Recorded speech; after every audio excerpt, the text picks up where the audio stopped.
أين ابنك الساعة؟ والله ابني واحد كبير بسوق جنبه وكتفه بقى هات كتفه كده تمام تمام انا سمعته يلا انت ما سمعت دغري كان تخشم في التليفون انا زي اكيالي لك يمو تمام الله razı olsun تفوتك بناجي تخلص شغلي واجي للوالي بقى شاهد اخويا الحرين ايه انا خالهن يعني خال حج عبيد ايه يصير انا خال الكل يعني اي دولي دولي دولي يا اخوي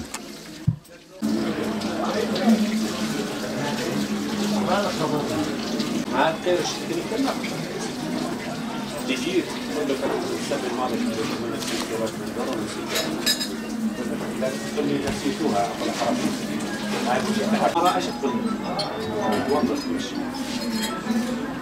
ها حجي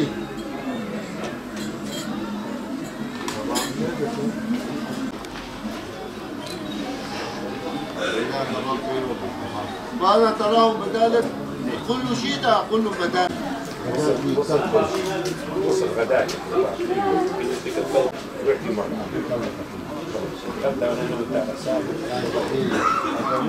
Aydın Usta. 50 yaşından başladım, 60 yaşındayım, 50 yıldır devam ediyor. 10 yaşında, 8 yaşında başladım, 52 yıldır. Vallahi mesleğimiz çok ağır bir meslektir. Hiç kimseye de tavsiye etmiyorum, kimse öğrenmesin. Çok ağır bir iştir. İsmi aslında bizim yaptığımız palan. Bu yörede bak kimse yani yabancılar semer semer diye biz de artık herkese semer diyoruz. Ama yaptığımız palandır. Bunları at, eşek, katır için yapıyoruz. Semer içinde tahta iskele olur. Palanda tahta iskele olmaz. Ağır yükler için yapılır. Dağlık kesimlerde kullanılır. Semer ise düzlük ovalarda kullanılıyor. Öyle işte. Dedenizden mi kaldı, babanızdan mı kaldı bu meslek? Babamdan miras kaldı bu meslek. Millete katlar, yatlar, arabalar kalıyor, bize de bu meslek kaldı. Valla babam da ölünceye kadar yaptı. Eskiden Mardin'de palancılık çoktu. Yaklaşık bir 20-30 tane dükkan vardı. Her dükkanda da 5-6 kişi çalışıyordu. Evet. Şimdi ise kalmadı. 2 kişi kaldık. Biz de gidersek bizden sonra zaten eşekler de ölecek, biz kalacağız. Biz de öleceğiz, bitecek. Çırak kimse çalışmıyor. Ya çalışmasını da kimsenin vebalini de almak istemiyorum. Kimseye de öğretmek istemiyorum. Yazıktır yani biz yandık başkası yanmasın diyorum. Yani...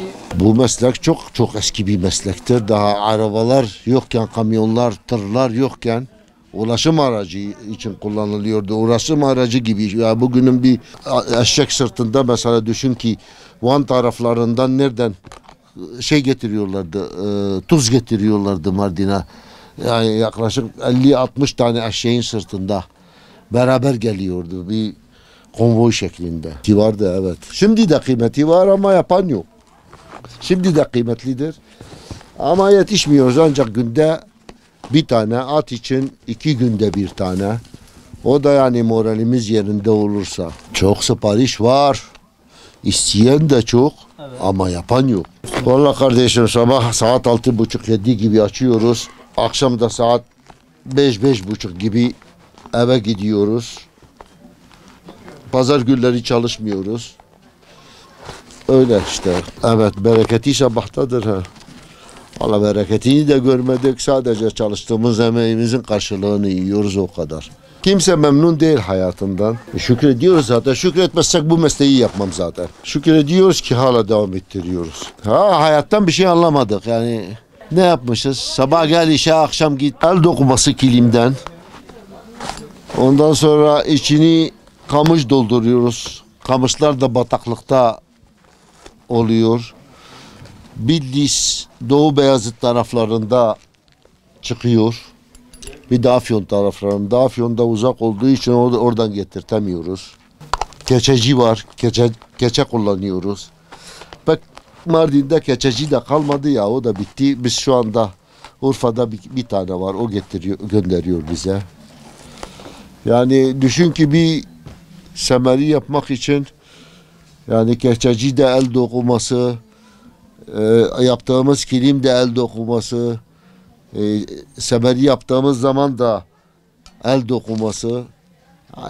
Yani anlayacağın hepsi alın teridir. Vallahi gençlere ne diyeyim? Hayatlarını yaşasınlar. Biz yaşamadık, onlar yaşasın. O okusun. Okuyabilen okusun. Okursa da düzgün bir şey okusun. Yoksa bir mesleğe girsin. Çalışsın.